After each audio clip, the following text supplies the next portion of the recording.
Hey everybody, it's Kyle from Anthem with today's Anthem Tech Tip Tuesday, and we're going to discuss how to get the latest version of Anthem Arc Genesis.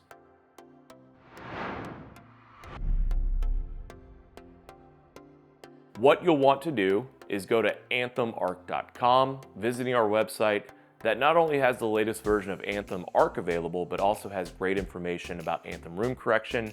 The advanced topics section really dives deep into what we're doing in the advanced settings within Arc Genesis to maximize your listening experience in your room. But for today's purposes, what you'll want to do when you get to anthemarc.com is go to Downloads.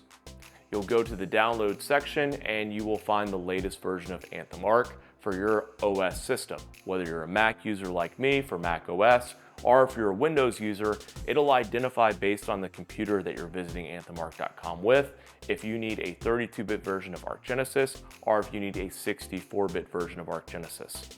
Download that to your computer, and once you open up Arc, you're going to be on the latest version of Arc Genesis, unlocking any new features or potential bug fixes that we've offered on the newest version.